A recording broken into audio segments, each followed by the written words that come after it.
Hi guys, today we're going to talk about whether or not we should protect the local film industry, right? So that's the motion behind me on the board, that this house would protect the local film industry, like Korea's film industry. So Korea has a very active and huge and developed film industry now, but it used to have a lot of protections through this method called screen quotas. And in fact, it still does have some screen quotas in place, although those screen quotas have greatly reduced. Okay, but today's debate is about whether we should continue doing this or whether there is any value at all in protecting the local film industry or any local film industry. But we can assume we're talking about Korea since it's a big issue in Korea and, well, some of you live in Korea. So I'm going to first have a discussion about the debate, and then I'm going to give you some common gov arguments and some common op arguments, and then you're going to have a great time, right? So let's have a quick discussion first. So firstly, what is this debate about? This debate, I think it's largely about the impact of film. Whether or not film has any kind of real impact on people, and to the extent that that people impacts film, right? So if film has a huge impact in society, and then therefore the local film industry should be developed and sustained. If film has no real value and it's just entertainment without any kind of benefits to us in our lives, then why do we actually need a local film industry, right? So I think it's fundamentally about the value of film, whether or not film has any kind of real impact and what is the role of film in society. So if you can show that local films are very important, then and those local films are being threatened, then the government will have an obligation to protect the local film industry, right? So that's I think primarily the motivation behind having this debate and what this debate will largely become about. What are some major contentions in this debate? So I think there are two major contentions, right? So the first one is whether or not film is important, or how important film is, and whether or not the local film is therefore important, right? So the first contention is how important is film or movies to a society, whether that importance is unique, whether it's replaceable, and whether or not you need a local film industry to justify or to supply that importance, okay? The second contention is about protectionism. So the second contention is a little bit more tangible, right? It's about, does protectionism lead to more harm than good? Is protectionism actually necessary? What is the value of that protectionism will bring? So I'll just write that here. So the value of film, first contention. Second contention is the effect and of protectionism.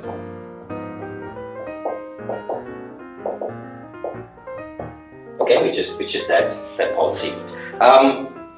Thirdly, now getting to understand the debate section is the definition. Is there anything in this debate that needs to be specifically defined?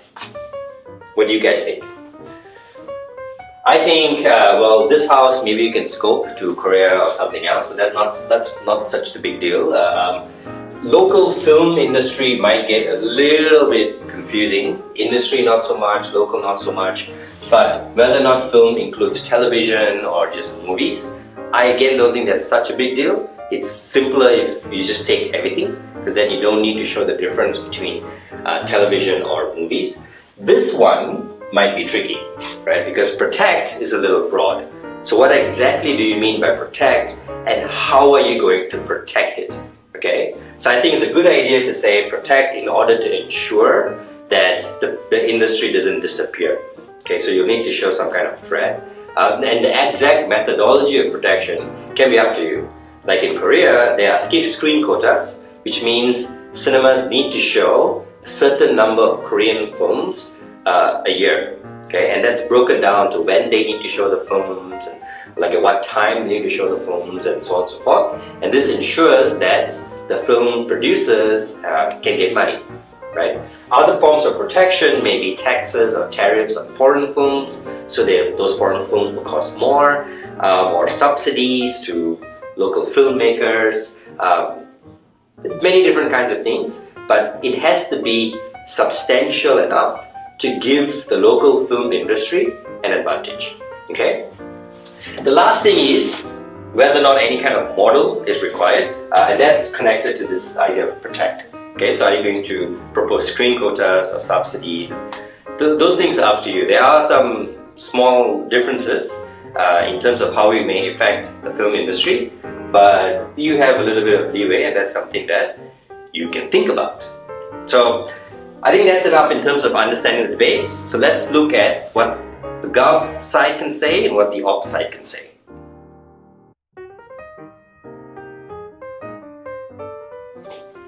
Okay, so there are a wide number of things you can say on government. I've outlined 3 major themes, right? And I'm sure though that you can think of other ideas. And some of these ideas you may be even able to split into smaller or separate ideas. Let's have a quick discussion of these ideas, and then I will tell you how you can respond to them, and then we will look at Op. So the first thing I think you should develop on Gov is the importance of film. So what kind of value does film play in our lives, right? I think film has a huge cultural value. It helps people reflect on the societies around them. Film helps shape individuals' identity. Watching a film can make you feel different things and learn things about your society and about yourself. If you watch an old film, it looks different based on how the society was at that point.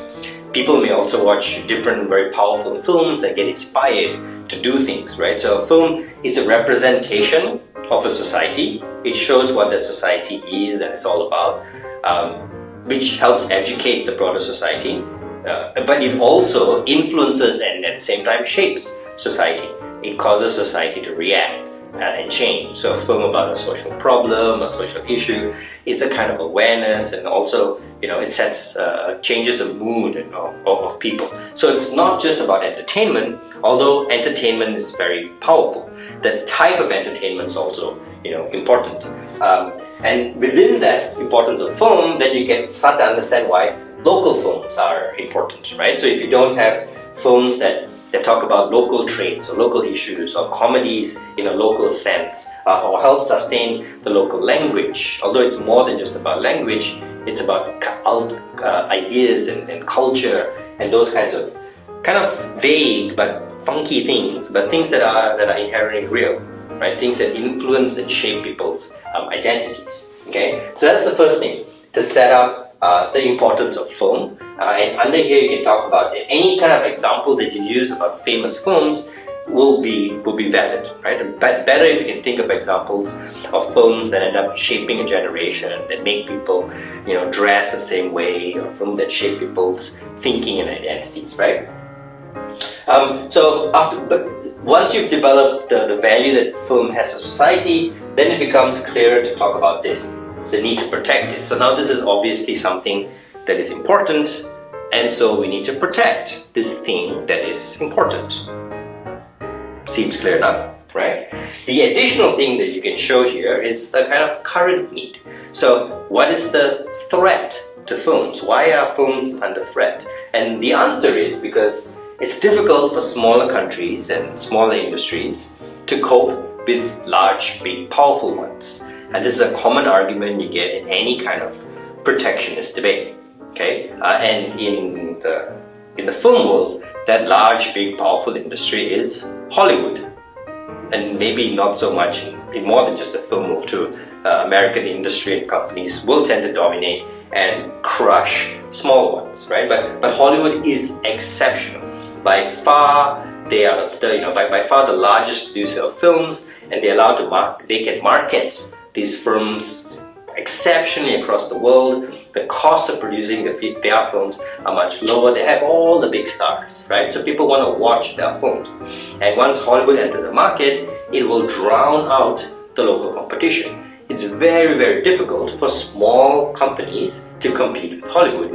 I mean, it's difficult for even small American filmmakers to compete with the large production houses, right? So what even more, how much more harder is it going to be for Korean producers, or Malaysian or Singaporean, or people from South Africa, so on and so forth, right?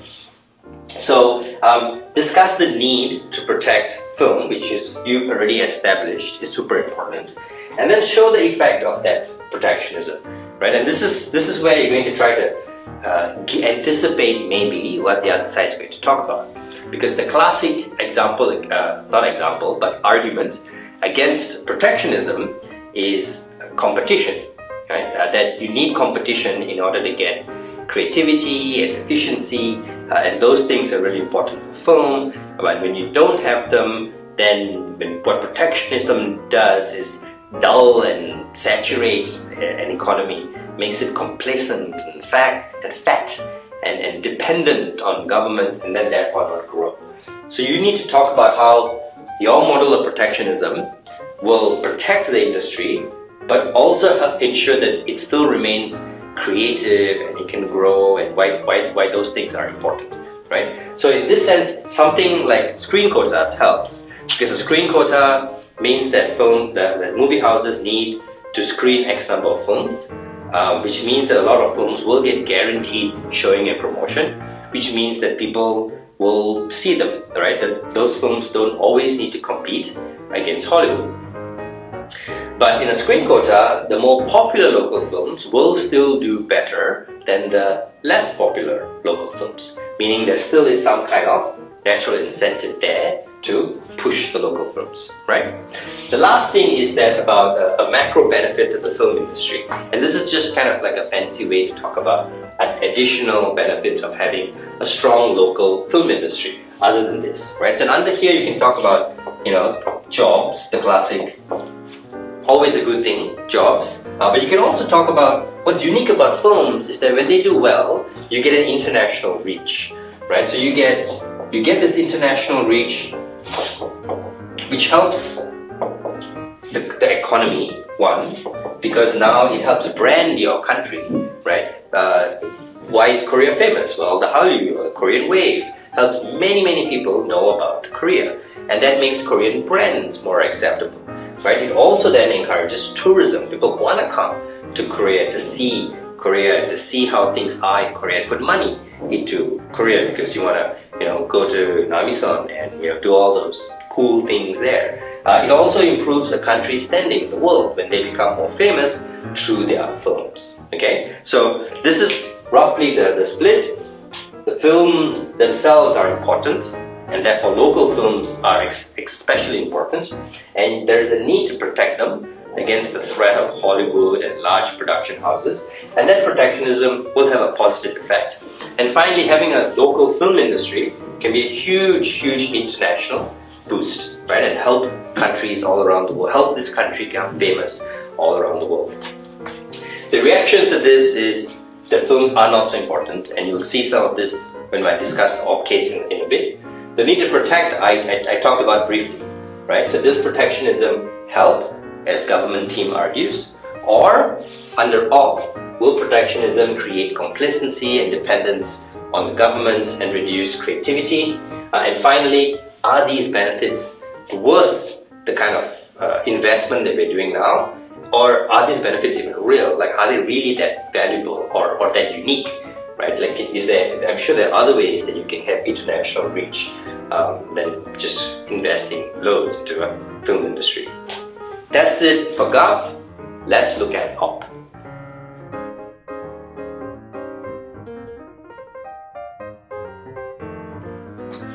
Right, so let's look at OP. Now, the first thing I think you should do for opposition in this debate, but it's also a good idea in many other debates, is to state your position. What do you believe on opposition in reaction to the problem or to anything else?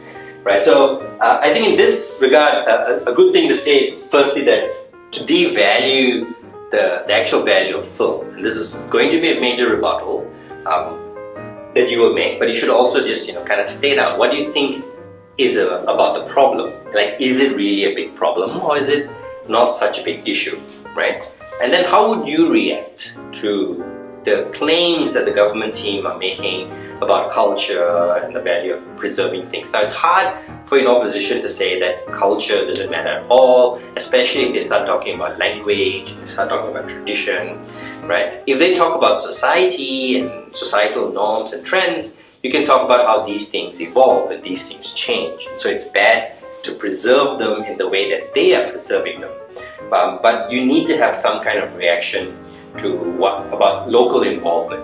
And I think a good position to take that on op is to say that instead of protecting films, instead of subsidizing them or providing quotas, that in opposition, you would invest in people. So ensure that there are people interested in film and creating films.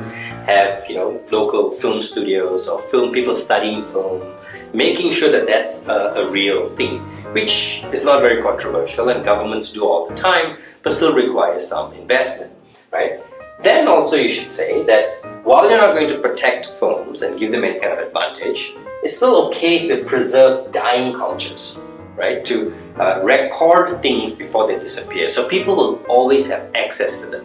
And this is different. This is different from what the government wants, which is pushing something and making sure that there are a certain amount of films, of local content always available, versus keeping something that people can have access to, having an online repository, ensuring museums are well stocked, and so on and so forth, right? So this helps helps if you react against this. Things are going to die away, but by storing them. Although on op you're okay with societal trends changing, and you're okay with not having a huge focus on a local Korean aspect, and so on and so forth, right? Okay, so that I think is the position. Now, moving into the arguments, I think I've got two major ones that we can discuss on op. The first one is that it will artificially control the films, right? So what you're doing is you're artificially shaping social identity or social or culture, and that has a negative effect on society, because now the government is saying these things are specifically important, or the film industry plays a huge role in determining what social effects are important. Maybe it's better that we get international ideas, not just Hollywood, but European films, maybe all these other different kinds of films, or maybe watching YouTube or indie films, all those things. Maybe we need to globalize or get a different, diverse idea. Why do we need you to control it, right? This also has a different impact based on the model that they propose. If a government proposes a subsidy-based model, then this argument becomes more powerful, because then you will argue that a government will choose films that it feels reflects a culture that they like, and therefore shape a certain view of society and make it harder for society to naturally evolve. Okay, so you try to make this sound as bad as possible, and then you link this with other kind of harms, like it will harm minority cultures within the society. That's a good one, because it's far less likely that they are going to be represented, and will artificially create structures and make it much harder for those structures to change, right? It strengthens the norm, what people are more used to, and makes it harder for them to change. Okay. The second thing I think you can talk about on opposition is that it will harm creativity and diversity, and this is the argument about protectionism, right? So that if you protect the film industry, then the film industry doesn't really need to compete. It doesn't need to make highly competitive, strong films that can compete against Hollywood films or other major studios. So you'll never become strong, right? And the question you always ask from op, which is really powerful, is when will you remove the subsidy or the protections, right? If you're ever going to remove it, and how will you know when you're going to remove it? If you want to wait for them to get strong, then it's not a good idea to protect them, right? And a good example again is Korea. Like on GAF, they'll say that because you have screen quotas, the Korean film industry developed and became strong. But they've been in place for, 10, 20 years, and we're still not removing them. So you never get this idea that you are completely ready to be free, right? To separate yourself, to discover new things, to stand on your own 2 feet. And that's why the subsidies and protectionism is bad from the start, that you never get to this goal. On op, you'll argue that they can survive, that we have a society that has a unique culture, that society will determine what is valuable to them and then be willing to pay for it, right? And we see many film industries surviving without having to have protectionism. And that's a far more natural and effective way of developing any kind of industry. So now filmmakers are forced to produce films that people want, not just the government want, or not just whatever films that they can produce, or produce as many films as they can, as quickly as they can, so they can get the most amount of money. But they have to produce high quality, low budget films, and that's the most effective way. And then they develop a strong and sustainable film industry, right? So that's the case. Obviously, the reaction towards this is, well, over here you'll talk about from Gov. I'm talking about the rebuttals now, right? You talk about how this isn't artificial because all you're doing is ensuring that the industry is alive and the industry can still change. And this will go back and forth a bit depending on the model. Or you can concede on government that it's artificial and say we still rather preserve it. Right? We don't care that it is artificial, but we want to preserve it. We want to have that culture involved heavily in society. And that's also the difference between preserving films and having them in museums, because we want that to be an active part of society, to be impacting society, not just locked away in a museum. And of course, over here, the government would say, no, it doesn't harm creativity. You need to have a local film industry first. So that's what we're doing. Otherwise, it'll get destroyed by Hollywood. Government comes back, opposition comes back and says the industry will survive. It's just that if you protect it, you're going to harm creativity, you're going to harm diversity, right? So it's better to have a film industry that is smaller, maybe, but independent, because it's not artificial, and because it can still be creative. It can still be more. In the long run, it is better, it is stronger, right? Maybe. Okay, so that's the op side, and earlier is the gov side.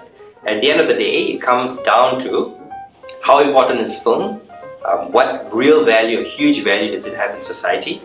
Is it really under threat, or is the status quo fine? And what is the impact of protectionism? Does it stunt the industry? Does it make it dumber, fat, lazy, dependent on the government? Or does it make it strong and allows it to fly? Or do we actually need protectionism, or we don't need protectionism? I don't know, but I hope that was a good introduction to the topic and provides stable amounts of arguments, a good amount of arguments on Gov and a good amount of arguments on Op. I hope everything was also clear. Now, if you don't understand, feel free to rewind and watch it again and again and again and again and again and again and again, or post a comment and then I'll try to get back to you and explain. Okay, enjoy.